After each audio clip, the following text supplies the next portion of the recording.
Hello everyone, welcome to judiciary point, a part of CLAT point. So last class में जो section हम लोग ने कवर किया था वो सेक्शन 50 था। इसको हम लोग डिटेल फॉर्म में पढ़े थे। अब इस क्लास में जो हम लोग सेक्शन कवर करने वाले हैं वो है सेक्शन 51। अब इसको हम लोग डिटेल फॉर्म में पढ़ेंगे, इसके एसेंशियल एलिमेंट्स पढ़ेंगे, इसको कब कब कहाँ कहाँ कैसे कैसे पनिशबल बनाए गए ये सब पढ़ेंगे। So let's begin. सेक्शन 51 क्या क्या कहता है? When an act is abetted. चलिए हम लोग एक आसान भाषा में समझ लेते हैं सेक्शन 51 पहले कहता क्या है। मान लीजिए कोई एक्ट का अबेटमेंट हुआ, ठीक ना, उस एक्ट के अलावा कोई और एक्ट भी हो गया और वो जो एक्ट हुआ है वो उसका प्रोबेबल कंसिक्वेंसेज में है, तो जो अबेटर है उसके लिए भी लायबल होगा जो कि प्रोबेबल कंसिक्वेंसेज में जो एक्ट हुआ है। ठीक, चलिए हम लोग उसको डेफिनेशन से समझते हैं। When an act is abetted, मान लीजिए कोई एक एक्ट है जिसको अबेट किया गया है। When an act is abetted and different act is done. ठीक है, एक एक्ट अबेट कर दिया गया है पर क्या हुआ, डिफरेंट एक्ट हो गया, डिफरेंट एक्ट कर दिया गया है। अबेट कोई और एक्ट किया गया था, हो कोई डिफरेंट एक्ट गया है। ठीक, the abettor is liable for the act done in same manner. जो अबेटर होगा, ठीक, उसकी लाइबिलिटी क्या होगी, अबेटर की लाइबिलिटी क्या होगी, इन सेम मैनर होगी and to the same extent as if he has directly abetted it. ठीक, चलिए हम लोग इसका एक कंसिक्वेंसेस इसका एक हम लोग इलस्ट्रेशन समझ लेते हैं। ठीक, मान लीजिए ए है, ए ने बी को अबेट किया, बी पागल इंसान था, ठीक, अनसाउंड माइंड था। ए ने बी को अबेट किया कि जाओ सी के घर में आग लगा के चले आओ। ठीक, ए ने किस चीज के लिए अबेट किया था बी को, सी के घर में। ये घर किसका है, सी का है। सी के घर में आग लगा के चले आओ। ठीक, लेकिन क्या हुआ, आग इतनी बढ़ गई कि जो सी है उसकी डेथ भी हो गई। तो जो ए होगा, ए ने किस चीज के लिए अबेट किया था, आग लगाने के लिए। एक्ट किस चीज के लिए अबेटेड था, an act is abetted B के लिए कि ए जो है वो बी के घर में जाएगा, आग लगा देगा। ठीक, लेकिन डिफरेंट एक्ट क्या हो गया, डिफरेंट एक्ट ये हो गया कि उसने कहा था आग लगाने के लिए, लेकिन आग इतनी बढ़ गई कि सी के इसमें डेथ भी हो गई।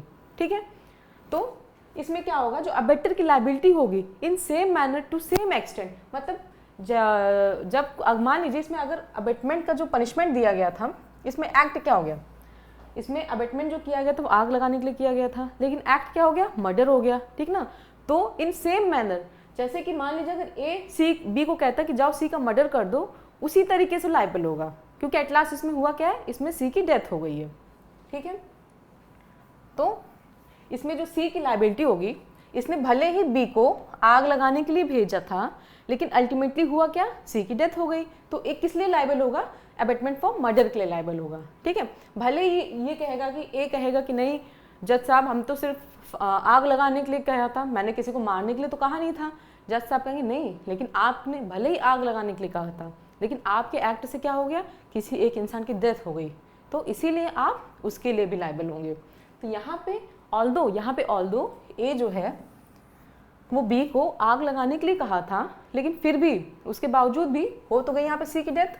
ठीक है, इसलिए एक इसलिए लायबल होगा, अबेटमेंट फॉर मर्डर के लिए लायबल होगा। ठीक है, अब इसमें देखिए एक इसमें प्रोवाइडेड, इसमें एक रूल है, ठीक ना, provided that the act done was probable consequences of the abetment and was committed under the influence of the instigation. ठीक ना, जो एक्ट होना चाहिए वो प्रोबेबल कंसिक्वेंसेज में होना चाहिए। प्रोबेबल कंसिक्वेंसेज मतलब जो एक्ट अबेट किया गया है और जो एक्ट हो गया है उसका एक रिलेशन होना चाहिए। ठीक है, जैसे इसमें था, मान लीजिए ए ने बी को अबेट किया कि आप जाओ सी के घर में आग लगा दो, लेकिन ये बात सबको पता है, सब एक छोटे से छोटे बच्चों को भी पता है कि अगर आग बढ़ गई तो किसी न किसी इंसान की डेथ हो जाएगी।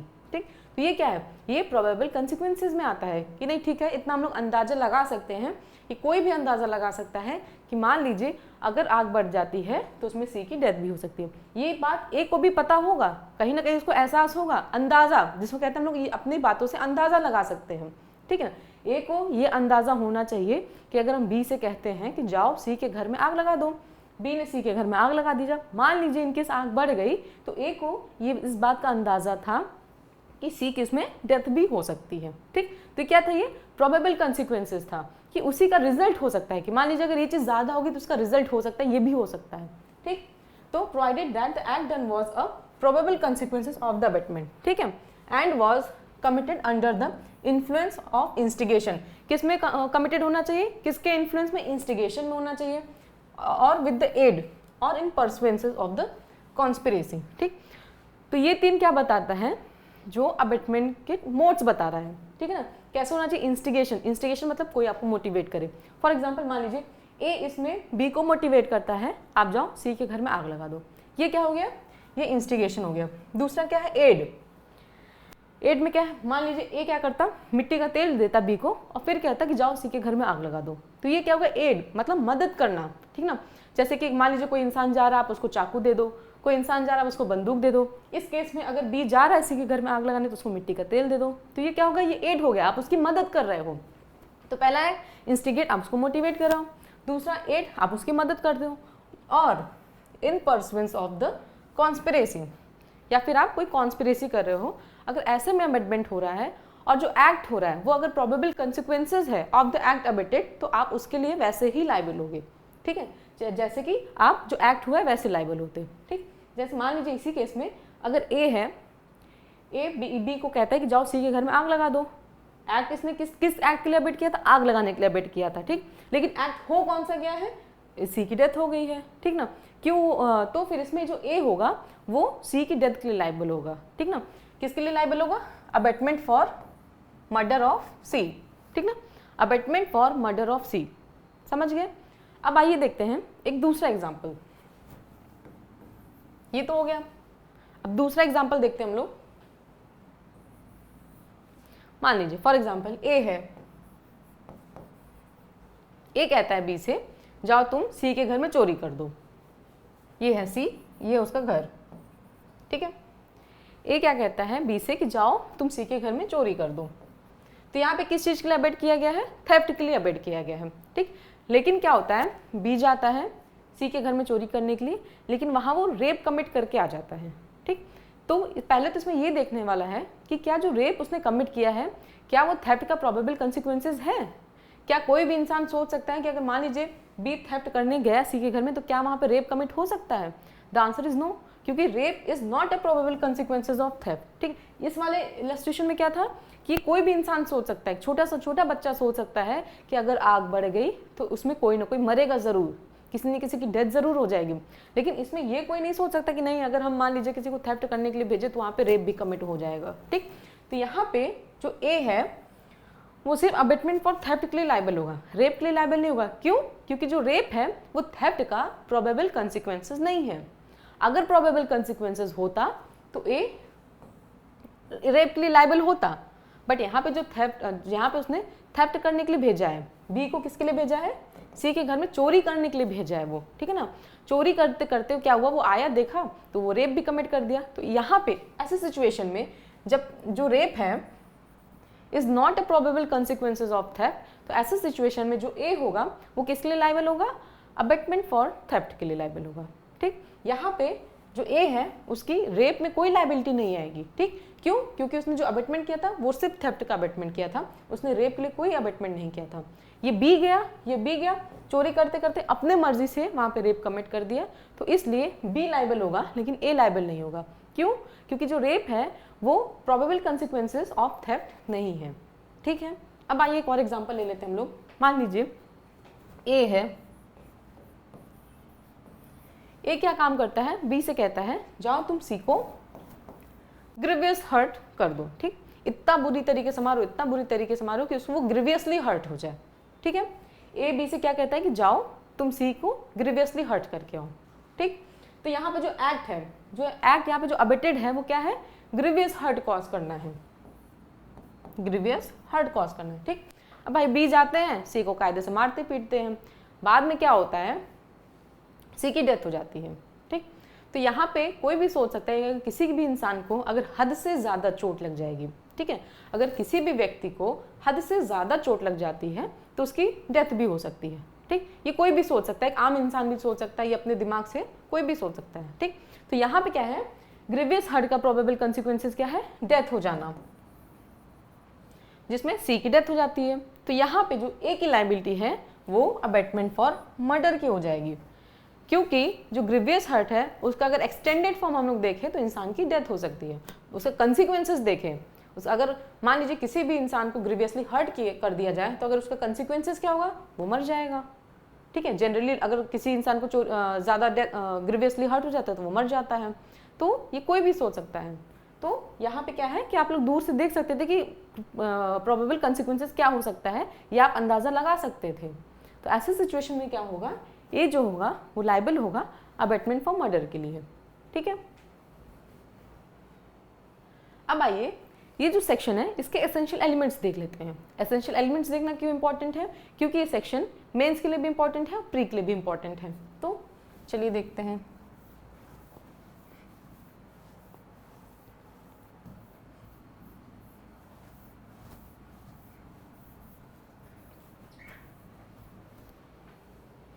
चलिए, पहला एसेंशियल एलिमेंट है कोई एक्ट होना चाहिए, कोई एक अबेटेड एक्ट होना चाहिए, ठीक। तो पहला क्या है, there must be an act which is abetted, ठीक। दूसरा एसेंशियल एलिमेंट क्या है, जो एक्ट हुआ है वो डिफरेंट एक्ट हो जाना चाहिए और डिफरेंट एक्ट इज डन, ठीक है। अबेट क्या किया गया था, कुछ और एक्ट जो हो गया वो कुछ और हो गया, ठीक।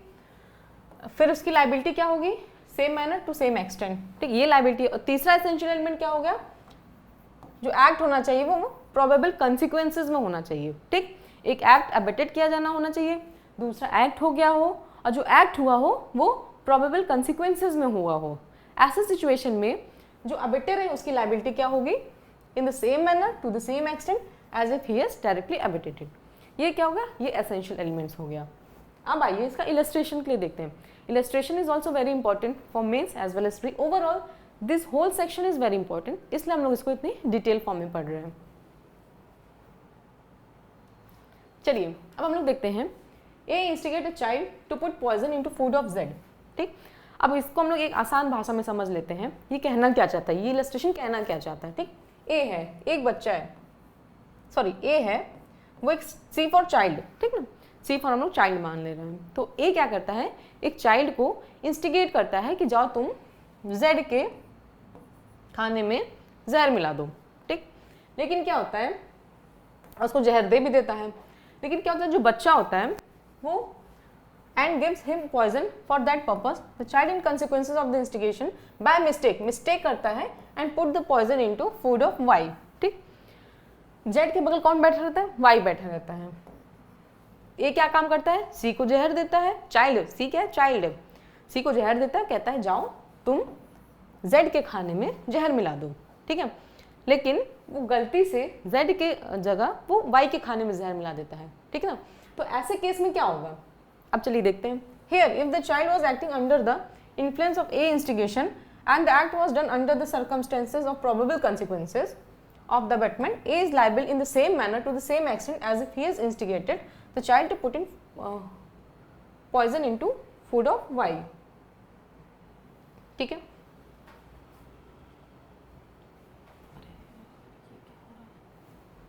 तो यहाँ पे जो A की लाइबिलिटी होगी, A की लाइबिलिटी होगी वो सेम मैनर में होगी, जैसे कि उसने Y को जो पनिशमेंट A को मिलता, जब जो अगर मान लीजिए Z की डेथ हो जाती तो जो पनिशमेंट A को मिलता वही सेम पनिशमेंट उसको तब भी मिलेगा जब Y की डेथ हो गई है। वो ये नहीं कह सकता कि नहीं हमने C को Z के खाने में जहर मिलाने के लिए कहा गया था, ना कि Y के खाने पे। यहाँ पे जो प्रिंसिपल अप्लाई होता है वो है ट्रांसफर ऑफ मैलिस, ठीक है ना। आप चाहे इनका डेथ कर दो चाहे इनका डेथ कर दो, डेथ तो हुई ना, ठीक है ना, कोई इंसान मरा तो, ठीक। आप ये नहीं कह सकते नहीं मैं तो उनको मारना चाहता था, इनको तो मारना ही नहीं चाहता था। तो ऐसे सिचुएशन में आगे पनिशमेंट नहीं कम हो सकती है, ठीक है। आपको आपकी यहाँ पे मैलाफाइड इंटेंशन थी, यहाँ पे क्या था, ए की मैलाफाइड इंटेंशन थी। ए क्या काम करना चाहता था, जेड की डेथ कॉज करना चाहता था, इसलिए उसने सी को अबेट कर दिया, ठीक।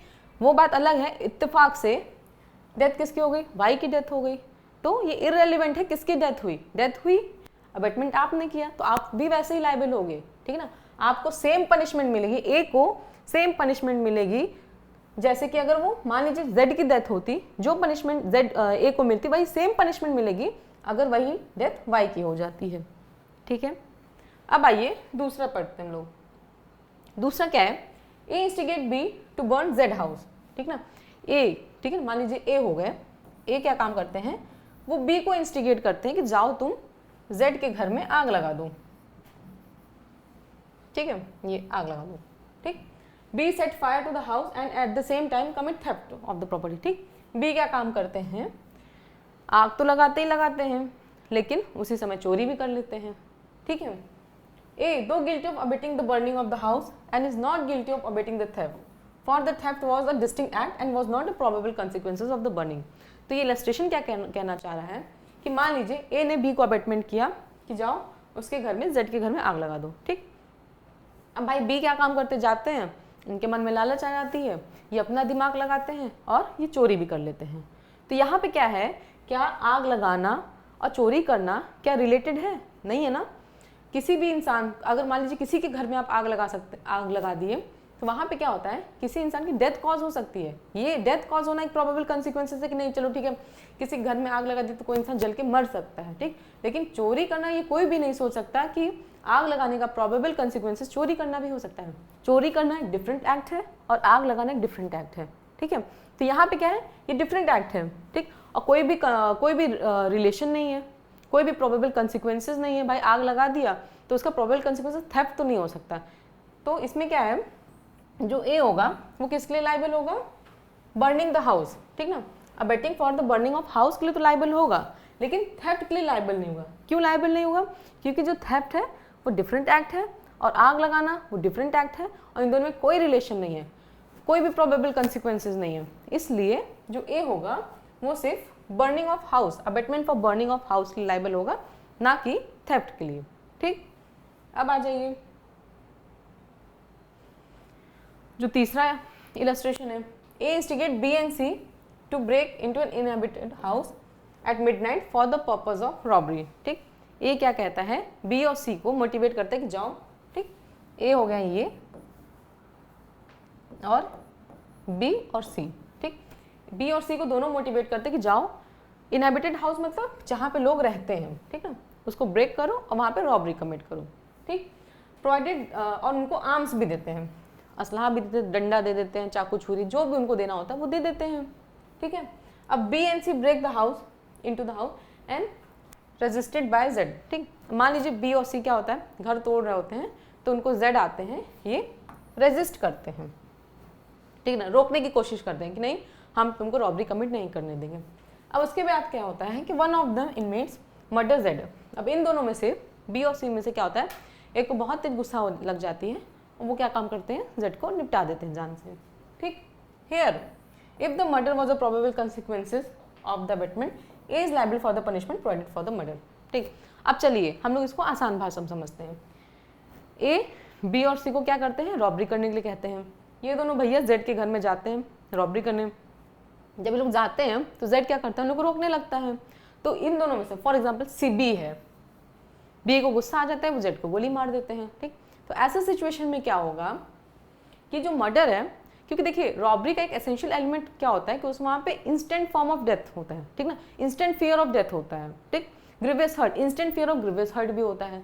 तो रॉबरी करते समय ये एक प्रोबेबल कंसिक्वेंसेस है कि मान लीजिए अगर आप कहीं रॉबरी करने के कोई सामने आया तो आपसे गोली मार दी। ठीक, तो यहाँ पे जो ए होगा वो जेड के लिए अबेटमेंट फॉर मर्डर के लिए लायबल होगा। ठीक, क्योंकि ये एक प्रोबेबल कंसिक्वेंसेस हो सकता है। ये कोई भी सोच सकता है कि मान लीजिए अगर वहाँ हम रॉबरी करने गए तो अगर कोई देखेगा तो हम उसको गोली से उड़ा देंगे। ठीक है, तो यहाँ पे एक रिलेशन होता है। Section 51 is all about relation, कि चलिए ठीक है, अगर आप एक एक्ट कर रहे हो, एक एक्ट अबेट किए और गलती से दूसरा एक्ट हो गया या फिर जानबूझ के कोई दूसरा एक्ट किया, अगर उसमें कोई रिलेशन होगा, कोई प्रोबेबल कंसिक्वेंसेस होगा, तब तो आप लायबल होगे, अदरवाइज आप लायबल नहीं होगे। ठीक है, तो इसमें क्या है, बी और सी रॉबरी करने जा रहे थे। रॉबरी में क्या होता है, इंस्टेंट फियर ऑफ डेथ होता है या फिर ग्रीवियस हर्ट होता है। तो जेड आते हैं तो बी सोचता है कि लाओ इनको उड़ा देते हैं ताकि हम लोग को रॉबरी करने में आसानी हो जाए। तो ऐसे सिचुएशन में जो ए होगा वो अबेटमेंट फॉर मर्डर के लिए लायबल होगा। ठीक, क्योंकि जो ये जेड का डेथ है ये प्रोबेबल कंसिक्वेंसेस ऑफ रॉबरी है। ठीक ना, ताकि इन लोगों को रॉबरी करने में और आसानी हो जाए, इसलिए इन्होंने जेड की डेथ कर दी। तो यहाँ पे क्या हो गया, एक प्रोबेबल कंसिक्वेंसेस है, एक रिलेशन भी है। भाई क्यों मारा, रॉबरी करने के लिए मारा। ठीक है, इसलिए ए लायबल होगा पनिशमेंट और अबेटमेंट फॉर मर्डर के लिए। ठीक, अब आइए section 52।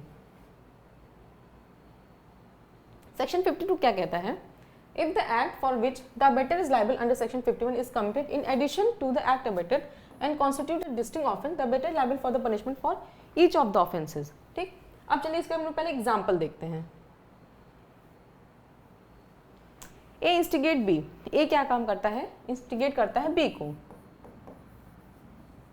To resist by force a distress made by public servant. ठीक ना, मान लीजिए एक पब्लिक सर्वेंट है. ये क्या है? पब्लिक सर्वेंट है. ये क्या कहता है कि बी को तुमको रोकना है. ठीक है, बी को रोकना है. क्या कहता है? सिर्फ रोकने के लिए कहता है. ठीक, B in consequences resist that distress in offering the resistance B voluntarily cause grievous hurt to officer executing the distress. ठीक, मान लीजिए जो पब्लिक सर्वेंट है, मान लीजिए ए है. ए बी को क्या कहता है कि तुमको पब्लिक सर्वेंट को रोकना है, किसी भी हालत में रोकना है. बी क्या काम करता है? उसको एकदम मन लगा के रोकता है. ठीक, कायदे से. लेकिन उसमें क्या होता है? रोकने के साथ साथ बी जो होता है वो पब्लिक सर्वेंट को क्या ग्रीवियस हर्ट कर देता है. ठीक है, ग्रीवियस हर्ट क्या है? एक डिस्टिंक्ट एक्ट है. और किसके लिए कहा गया था? रोकने के लिए कहा गया था. ये डिस्टिंक्ट एक्ट है. ठीक, A as B has committed both the offences in resisting the distress and the offences of voluntarily causing grievous hurt. B is liable to be punishment for both of these offences. ठीक है, B की liability दोनों के लिए बनेगी. ठीक है ना, रोकने के लिए भी प्लस ग्रीवियस हर्ट के लिए भी. लेकिन A की लाइबिलिटी क्या बनेगी? If A knew that B was likely to voluntarily causing grievous hurt in resistance, A will also liable for the punishment. अब ठीक है, चलिए अब इसमें ये देखना है. मान लीजिए A क्या कहता है? B से कहता है कि आपको रोकना है. बी रोकते रोकते क्या होता है? ग्रीवियस हर्ट कर देता है. तो ऐसे सिचुएशन में लाइबिलिटी क्या होगी? ऐसे सिचुएशन में बी तो दोनों के लिए लाइबल होगा, लेकिन ए को भी कहीं ना कहीं अंदाजा होना चाहिए कि मान लीजिए किसी रोकने में किसी को चोट लगी तो क्या है? ये एक्ट भी एक प्रोबेबल कंसिक्वेंसेस है. तो ऐसे सिचुएशन में भी ए किसके लिए लाइबल होगा? अबेटमेंट फॉर ग्रीवियस हर्ट के लिए भी लाइबल होगा और उसको रोकने के लिए भी लाइबल होगा. यही सेम चीज कहता है section 52. If the act for which abettor is liable under section 51 is committed. ठीक ना, चलिए जो सेक्शन 51 में जो एक्ट हुआ था जिसके लिए अबेटर लाइबल होता है वो कमिटेड हो गया है. ठीक, and in addition to the act abettor. Addition मतलब प्लस. प्लस जैसे कि मान लीजिए ए क्या था? बी को कहा था रोकने के लिए. ठीक ना, ये एक्ट अबेटेड हो गया. लेकिन इसमें क्या हो गया? एक एक्ट कौन सा ऐड हो गया? पब्लिक सर्वेंट को रोकता है और यहाँ पे क्या होता है? ग्रीवियस हर्ट हो जाता है. तो ये एक्ट क्या हो गया? इन एडिशन में हो गया. ठीक ना, and constitute a distinct offence. ये क्या हो गया? ग्रीवियस हर्ट हो गया. ये डिफरेंस ऑफेंस हो गया. ठीक ना, रोकना एक अलग होता है, किसी को रेजिस्ट करना अलग होता है. पुलिस ऑफिसर को रोकना, वो कोई काम ना कर पाए. ठीक ना, ये एक अलग ऑफेंस हो गया. और किसी को ग्रीवियस हर्ट करना एक अलग ऑफेंस हो गया. दोनों तो डिस्टिंक्ट एक्ट हो गया. तो अगर कहीं डिस्टिंक्ट एक्ट हो जा रहा है, ठीक ना, the abettor is liable to punish for each of the offence. ठीक ना, तो जो अबेटर होगा ये क्या होगी? बेसिकली ये सेक्शन क्या होता है? रूल ऑफ एविडेंस बताता है कि आप कहाँ आपकी लाइबिलिटी क्या होगी. ठीक है, तो ऐसे सिचुएशन में जो अबेटर है उसको रोकने के लिए तो सजा दी ही जाएगी, plus abetment for grievous hurt के लिए भी वो पनिशेबल होगा. ठीक ना, ऐसे में जो अबेटर होगा वो दोनों ऑफेंस के लिए लाइबल होगा. एक ऑफेंस के लिए नहीं लाइबल होगा, वो दोनों ऑफेंस के लिए लाइबल होगा. ठीक है, तो ये बताता है 52 लाइबिलिटी बताता है. कब लाइबिलिटी बताता है? कि जब एक्ट जो 51 में अबेटेड वो तो हो ही गया, प्लस एक डिफरेंट एक्ट हो गया, एक डिस्टिंक्ट ऑफेंस हो गया. ठीक ना, एक ऐसा एक्ट हो गया है जो कि एक डिस्टिंक्ट ऑफेंस करता है. तो ऐसे सिचुएशन में जो अबेटर की लाइबल होगी वो दोनों के लिए लाइबल होगा to be punishment for each of the offence. ठीक ना, वो रोकने के लिए कहा तो ठीक, आप उसके लिए तो लाइबल होगे, प्लस जो ग्रीवियस हर्ट हुआ आप उसके लिए भी लाइबल होगे. ठीक है, अब आइए सेक्शन 53 क्या बताता है?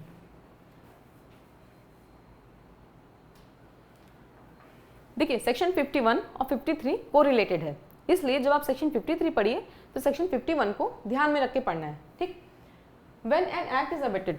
चलिए ठीक है, एक कोई एक्ट हो गया जिसको अबेट कर दिया गया. ठीक है, when an act is abetted with the intention on the part of abettor of causing a particular effect. चलिए इसको हम लोग एक एग्जाम्पल समझ लेते हैं. ए क्या होता है? बी को इंस्टिगेट करता है. कि जाओ सी का ग्रीवियस हर्ट कर दो. ठीक ना, तो यहाँ पे ए क्या इफेक्ट चाह रहा है? ग्रीवियस हर्ट करना चाह रहा है ना.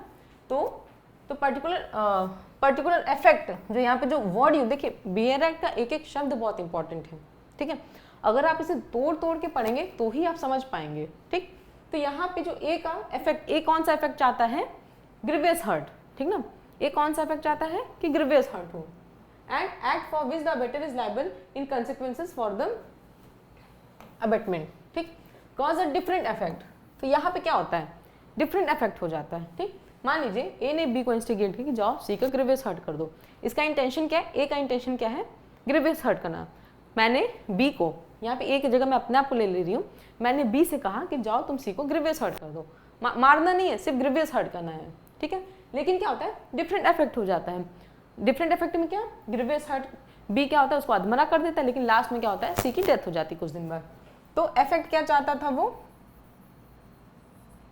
ग्रीवियस हर्ट करना चाहता था, लेकिन जो डिफरेंट इफेक्ट हो गया वो सी की डेथ हो गई, ठीक है।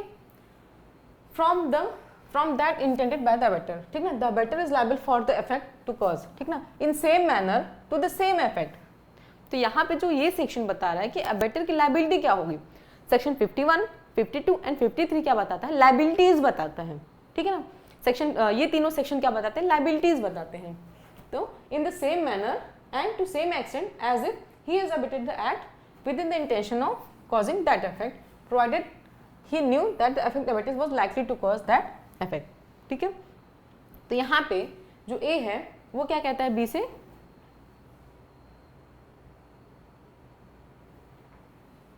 A क्या कहता है B से कि ठीक है आप जाओ C का ग्रीवियस हर्ट करो, ठीक। लेकिन ग्रीवियस हर्ट की जगह वो मारता तो है, ग्रीवियस हर्ट तो कर देता है, लेकिन उसके बाद क्या होता है, सी की डेथ हो जाती है, वो मर जाता है, उसके इतनी ज़्यादा चोट लग जाती है कि वो मर जाता है, ठीक। तो यहाँ पे जो ए इफेक्ट चाहता था, बेसिकली यहाँ पे इफेक्ट की बात की गई है, ए जो इफेक्ट चाहता था वो चाहता था ग्रीवियस हर्ट हो, लेकिन यहाँ पे हो क्या गया, सी की तो डेथ हो गई। तो ऐसे सिचुएशन में ए जो है वो अबेटमेंट फॉर ग्रीवियस हर्ट के लिए लायबल तो होगा ही होगा, प्लस अबेटमेंट फॉर मर्डर के लिए भी लायबल होगा। क्यों, क्योंकि एक दोनों एक प्रोबेबल कंसिक्वेंसेज में रिलेटेड है।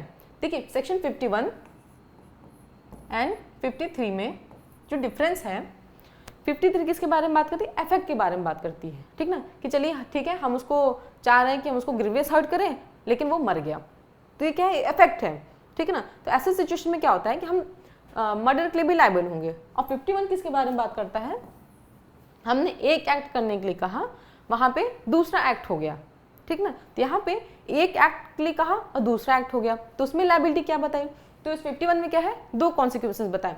अगर जो एक्ट हुआ है अगर वो प्रोबेबल कंसिक्वेंसेस में है तब तो आप लायबल होगे, अगर प्रोबेबल कंसिक्वेंसेस में है तो आप लायबल नहीं होगे, ठीक।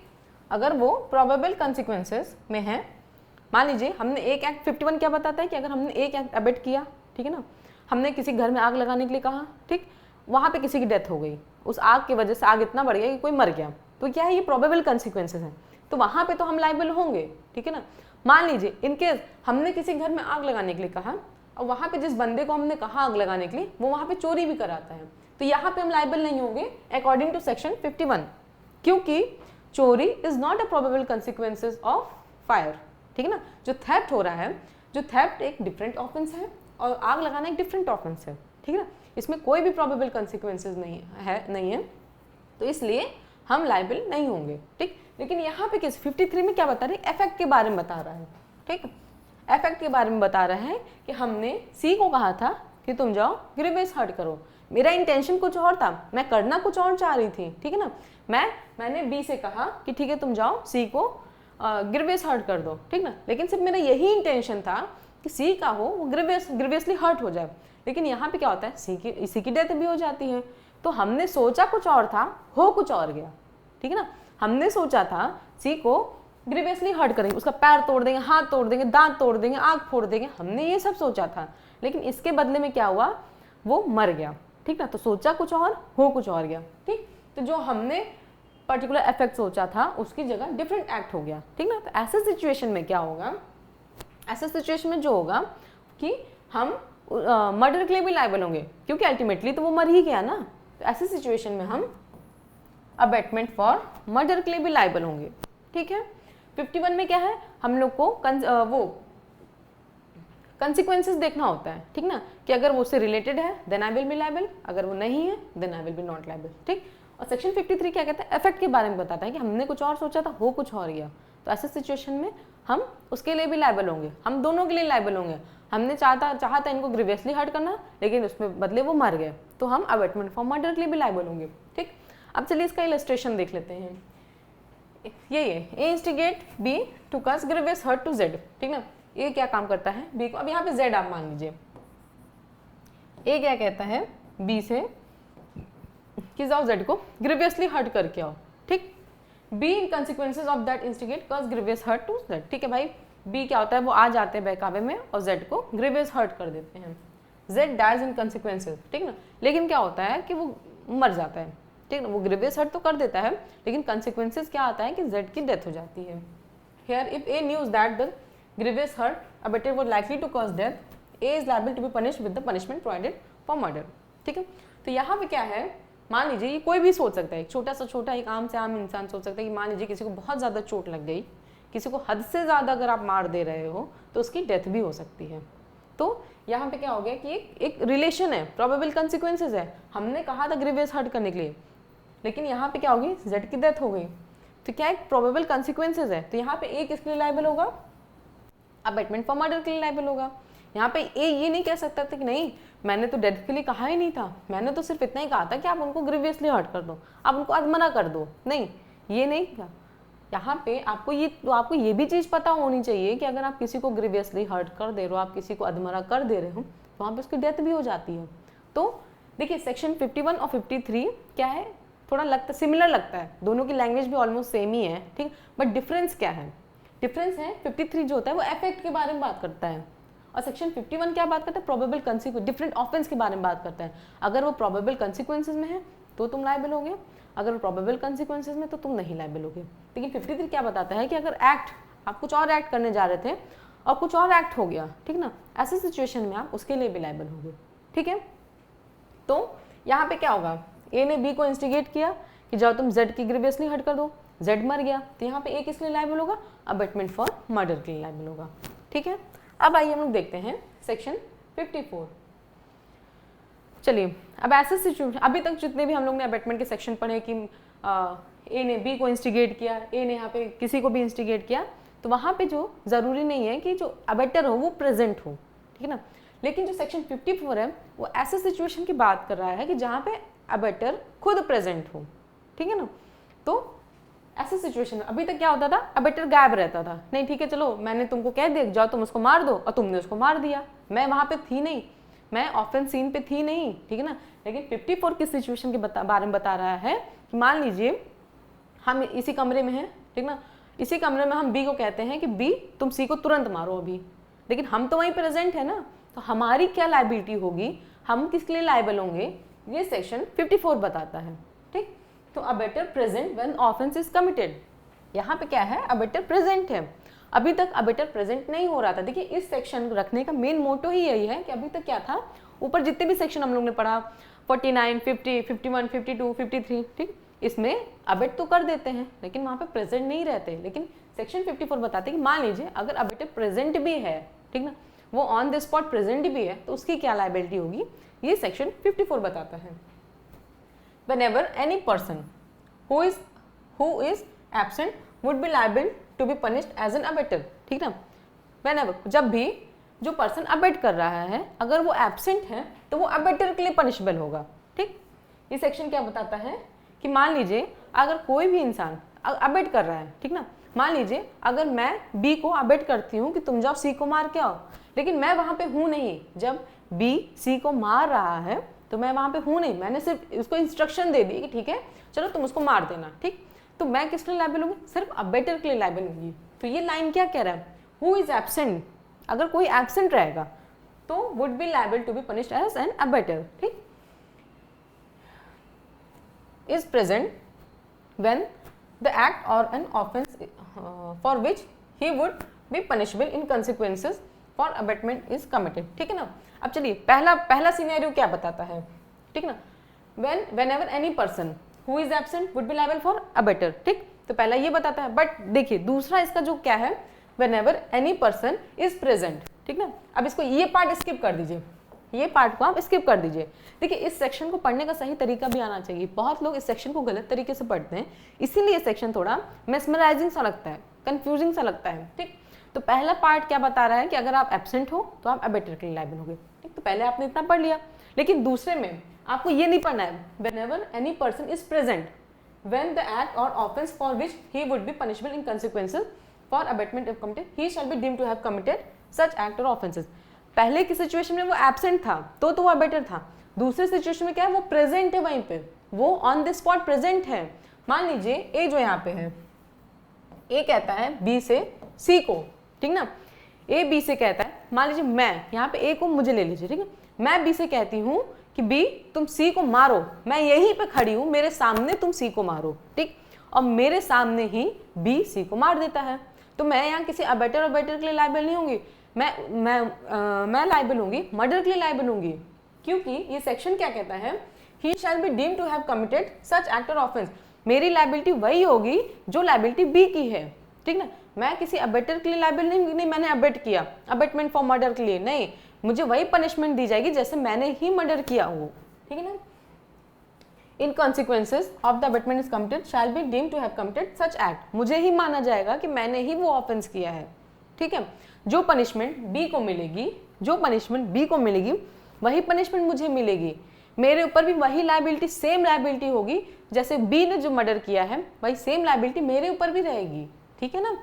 तो सेक्शन 54 क्या कहता है, पहला तो बताता है कि अगर आप एब्सेंट हो तो ठीक हो, आप अबेटर माने जाओगे, लेकिन अगर आप प्रेजेंट हो तो ये माना जाएगा आप ही ने वो ऑफेंस किया है, ठीक है ना, आप ही ने वो ऑफेंस किया है, आप प्रेजेंट हो, आपके मौजूदगी में वो ऑफेंस हुआ, तो ये मान लिया जाएगा वो ऑफेंस भी आप ही ने किया है, कोई अबेटर नहीं माना जाएगा इसमें, ठीक है। आपने किसी से कह रहे हो कि मैं मान लीजिए मैं कह रही हूँ बी से कि जाओ सी को तुम जान से मार दो, अब बी क्या काम करता है, मेरे सामने ही सी को मार देता है, तो ये माना जाएगा मैंने ही सी को मारा है, ठीक। तो सेक्शन 54 क्या बताता है कि जब आप प्रेजेंट हो तो आप वैसे ही लायबल होगे, वैसे ही पनिशबल होगे जैसे कि वो एक्ट, वो ऑफेंस आप ही ने किया हो, ठीक ना, कोई अबेटमेंट का कोई कुछ नहीं होगा, सीधे यही मान लिया जाएगा कि आप वहां पे थे और आपने कहा तो आप ही ने वो ऑफेंस किया है, ठीक है। तो समझ में आपने, whenever any person who is absent would be liable to be punished as an abetter, ठीक है ना, अगर कोई भी पर्सन अगर वो एब्सेंट है, ठीक, अगर वो एब्सेंट है तो वो अबेटर के लिए लायबल होगा, लेकिन whenever any person is present, ठीक ना, when the act or offense for which he would be punishable in consequences of abatement is committed, ठीक ना, अगर वो प्रेजेंट है वहीं पे, वो वहीं पे मौजूद है, तो उसकी वो पनिशमेंट किसके लिए होगा, उसकी लायबिलिटी क्या होगी, he shall be deemed to have committed such act or offense, ये मान लिया जाएगा, deemed मतलब shall be deemed, ठीक ना, मतलब क्या होगा कि ये माना ही माना जाएगा, shall be deemed, ये प्रिज्यूम कर लिया जाएगा, ठीक ना, कि जो एक्ट हुआ है, जो एक्ट कमिटेड हुआ है वो आप ही ने किया है, जो ऑफेंस कमिटेड हुआ है वो आप ही ने किया है, ये मान लिया जाएगा, ठीक। तो ये भी सेक्शन 54 क्या बताता है, रूल ऑफ एविडेंस बताता है, ठीक है ना, एक प्रिजम्पशन बताता है, रूल ऑफ एविडेंस बताता है, एक प्रिजम्पशन बताता है कि अगर आप वहीं पे खड़े हो और आपके सामने ही ऑफेंस हो रहा है और आपने उसको इंस्टिगेट किया, आपने उसको अबेट किया है, तो ये मान लिया जाएगा कि वो ऑफेंस भी आप ही ने किया है, आप बच नहीं सकते, आप ये नहीं कह सकते कि नहीं साहब, जज साहब, मैं तो कुछ कर ही नहीं रही थी, मैं तो सिर्फ खड़ी थी, मारा तो बी ने है, लायबिलिटी तो बी की हुई, बी ने सी के मर्डर किया है, मैं तो सिर्फ खड़ा था, तो आप ऐसे बच नहीं सकते, ठीक है ना। जज साहब कहेंगे आप खड़े थे तो क्या हुआ, सेक्शन 54 पढ़ के आना था ना, आप खड़े थे और आपने अबेट किया और आपके सामने ही ऑफेंस हुआ, तो ऐसा माना जाएगा कि आप ही ने वो ऑफेंस किया है, ठीक है। तो सेक्शन 54 बेसिकली बताता है कि अगर आप प्रेजेंट हो तो आपकी लायबिलिटी क्या होगी, ठीक। अब आइए सेक्शन 55 पे। 55 क्या होता है, पनिशमेंट बताता है। अभी तक क्या था, लायबिलिटी बताई जा रही थी कि ठीक है कि अगर आपने एक एक्ट अबेट किया, दूसरा एक्ट हो गया, तब आपकी लायबिलिटी क्या होगी, अगर आप वहीं खड़े थे, अगर मतलब जहाँ ऑफेंस हो रहा है, अगर आप वहीं ऑफेंस के सीन पे आप खड़े हो तो आपकी लायबिलिटी क्या होगी। लेकिन सेक्शन 55 के आगे से क्या है, पनिशमेंट स्टार्ट हो जा रहा है, ठीक। तो देखते हैं सेक्शन 55 क्या बताता है। Abetment of offence punishable with death और इम्प्रिजनमेंट फॉर लाइफ। सेक्शन 55 बता रहा है कि ऐसे ऑफेंस के लिए अबेटमेंट करना जिसकी पनिशमेंट डेथ है या फिर इम्प्रिजनमेंट फॉर लाइफ है, ठीक। अब चलिए, whoever abet the commission of an offense punishable with death और imprisonment for life, ठीक है, यहाँ पे क्या हो गया, अबेटमेंट हो गया, ठीक ना, whoever abet the commission of offense punishable with death और imprisonment for life shall, देखिए यहाँ तक तो उन्होंने क्या बता दिया, कंडीशन बता दिया, ठीक, shall। अब इसके बाद क्या बता रहे हैं, if that offense is not committed in consequences of abatement, मतलब अबेटमेंट हो गया, ठीक है, मान लीजिए ए ने बी से कह दिया कि तुम जाओ सी का मर्डर कर दो, ठीक, अबेटमेंट हो गया, लेकिन जो ये पोर्शन कह रहा है shall if that offence not committed, लेकिन यहाँ पे क्या है, ए ने बी को अबेट कर दिया है लेकिन बी ने सी को नहीं मारा, ठीक है, तब भी क्या होगा, in consequences of abetment and no express provision is made under this Sanhita for the punishment of such abetment be punished with imprisonment either description of term which may extend to 7 years and shall also liable for fine, ठीक है ना। तो देखिए ये section क्या बताता है कि मान लीजिए ए ने बी को अबेट कर दिया कि जाओ तुम सी को मार के आओ, लेकिन बी ने कोई एक्ट नहीं किया, ठीक, लेकिन इसके अलावा भी इस संहिता में कोई भी प्रोविजन प्रोवाइडेड नहीं है कि इसके लिए आपको पनिशमेंट क्या दिया जाएगा, ठीक। ये संहिता क्या है, जैसे कि मान लीजिए अपने संहिता में अबेटमेंट फॉर मर्डर का कोई पनिशमेंट नहीं प्रोवाइडेड है, कोई से अलग प्रोविजन नहीं है जिसमें अबेटमेंट फॉर मर्डर हो, ठीक ना, अटेम्प्ट तो है, सब कुछ है, लेकिन अबेटमेंट फॉर मर्डर का अलग से कोई प्रोविजन नहीं है, ठीक ना। इसमें क्या है, अपना संहिता है वो साइलेंट है, तो ऐसे सिचुएशन में क्या होगा कि if the offence is not committed in consequences, ठीक है ना, मान लीजिए मर्डर के लिए कह दिया गया, यहाँ पे ए ने क्या कर दिया, बी को मर्डर के लिए बी से कह दिया कि जाओ सी के तुम मर्डर कर दो, ठीक है ना, बी ने मना कर दिया, तो क्या हुआ, offence is not committed plus the no express provision is made under this Sanhita, ठीक है ना, अबेटमेंट फॉर मर्डर का कोई प्रोविजन भी नहीं प्रोवाइडेड अपने संहिता में, ठीक ना, for the punishment in of such abetment B punished. फिर ऐसे सिचुएशन में क्या होगा भाई, ऑफेंस हुआ भी नहीं है और कोई संहिता में प्रोविजन भी नहीं है, ठीक है ना, यहाँ पे तो दो दिक्कत हो गई ना, एक तो पहली बात ऑफेंस भी नहीं हुआ है,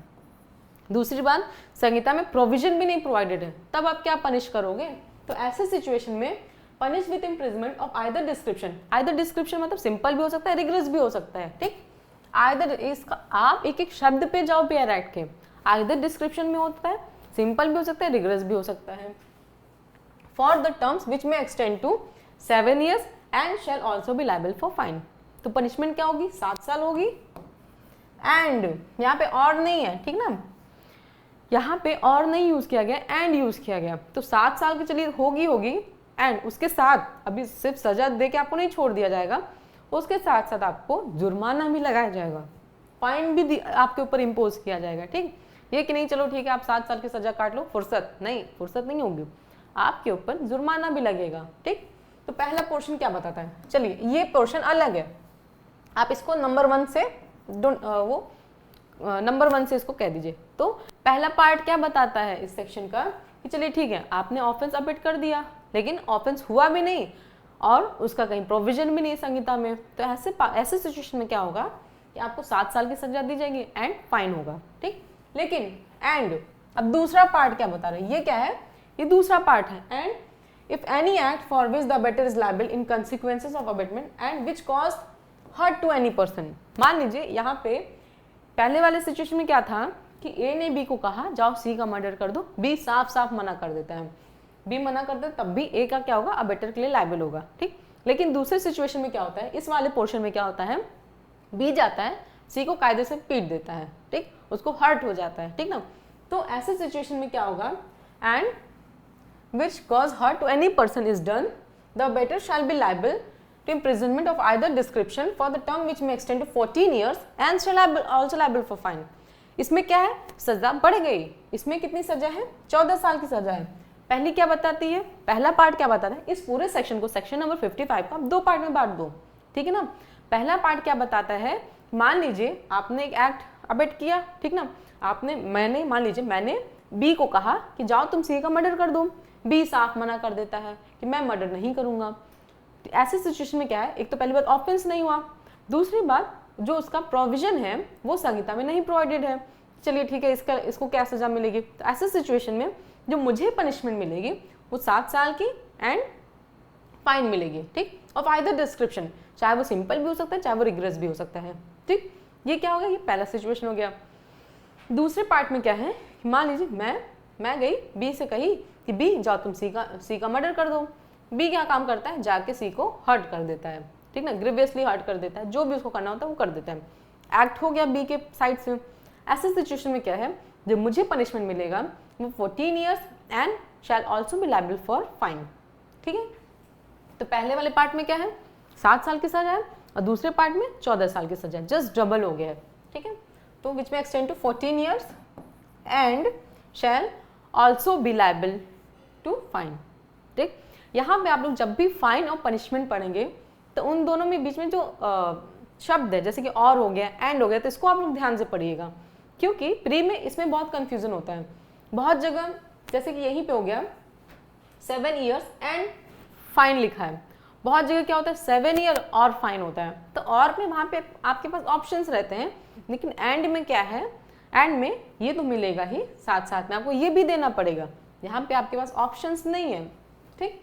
तो सेक्शन 55 क्या बताता है, अगर आप किसी ऐसे ऑफेंस को अबेट करते हो जिसकी सजा इस संहिता में डेथ है या फिर इम्प्रिजनमेंट फॉर लाइफ है, ठीक। मान लीजिए कोई ऐसी ऑफेंस आप अबेट कर रहे हो जिसका पनिशमेंट क्या है, डेथ है या फिर इम्प्रिजनमेंट फॉर लाइफ है, ठीक है।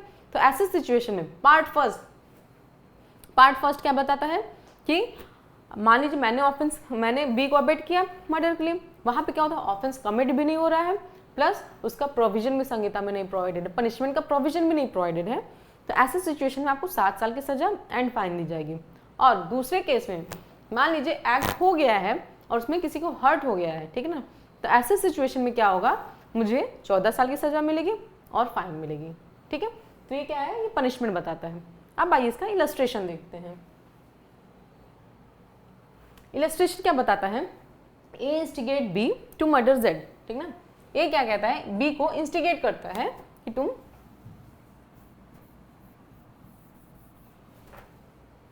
ए क्या कहता है, बी को इंस्टिगेट करता है कि जाओ तुम जेड का मर्डर कर दो, ठीक। The offence is not committed, मान लीजिए बी ने मर्डर नहीं किया, ठीक है। If B had murder Z he would be have been subject to the punishment of death और इम्प्रिजनमेंट, ठीक ना। मान लीजिए इफ पहले में क्या है कि ऑफेंस कमिट नहीं हुआ, ठीक। A instigate B to murder Z, इसको देखिए ध्यान से पढ़ेगा इलस्ट्रेशन का, क्योंकि ये प्री में आता है और जब भी ऐसे क्वेश्चंस आते हैं इसमें बच्चे जरूर फंसते हैं, जरूर उसमें कंफ्यूजन क्रिएट होता है, ठीक है। तो ए क्या करता है, अपना काम पूरा कर दे, भाई बी को इंस्टिगेट कर दिया, जाओ तुम जी के मर्डर कर दो, तो ऑफेंस इज नॉट कमिटेड। लेकिन if B has murder Z, मान लीजिए बी क्या करता है, जेड का मर्डर कर देता है, he would have been subject to the punishment of death और इम्प्रिजनमेंट फॉर लाइफ। तो मान लीजिए अगर बी क्या करता है, जेड का डेथ करता है, तो बी को क्या पनिशमेंट मिलता है, डेथ या फिर इम्प्रिजनमेंट फॉर लाइफ, ठीक है। Therefore A is liable to imprisonment for term which may extend to 7 year and also to a fine and if, ठीक है ना। ऐसे सिचुएशन में मान लीजिए अगर ऑफेंस होता है, मान लीजिए, तो ऐसे सिचुएशन में क्या होगा, जो ए है, ए की लायबिलिटी क्या होगी, 7 years and shall also be liable for fine, ठीक। लेकिन but if any hurt be done to Z, ठीक है। पहला क्या बता रहा है, the offence is not committed, offence हुआ नहीं है, ए ने बी को इंस्टिगेट किया, बी मना कर दिया कि नहीं मैं नहीं करूंगा, तो ऑफेंस नहीं हुआ है, ठीक। लेकिन उसमें भी ए की जो लायबिलिटी होगी, वो ये बताया है कि 7 साल प्लस फाइन, ठीक। लेकिन बी मान लीजिए एंड इफ पे आ जाइए, any hurt been done to Z in consequences of abetment, B ने कोई भी एक्ट कर दिया जिससे जेड को थोड़ी सी भी चोट आ गई, कोई भी क्षति हो गई, कोई भी चोट आ गई, ठीक है ना। तो ऐसे सिचुएशन में क्या होगा, he will liable to be imprisonment for term which may extend to 14 years and to fine, ठीक। ऐसे सिचुएशन में क्या होगा, जो मान लीजिए बी ने जेड को थोड़ा सा भी हर्ट कर दिया, ऐसे सिचुएशन में जो ए की जो लायबिलिटी होगी वो 14 ईयर्स और फाइन होगी, ठीक है। तो ये जो पनिशमेंट दिया गया, ये किसमें पनिशमेंट दिया गया कि आप किसी ऐसे ऑफेंस का अबेटमेंट कर रहे हो जिसकी पनिशमेंट डेथ है या फिर इम्प्रिजनमेंट फॉर लाइफ है, ठीक ना। अगर जिसमें मान लीजिए 10 साल की सजा है या फिर कोई और सजा है, तो उसमें सेक्शन 55 जो है वो अप्लाई नहीं करेगा, ठीक, तो ये रहा सेक्शन 55 और सेक्शन 56 हम लोग नेक्स्ट क्लास में पढ़ेंगे। So thank you so much.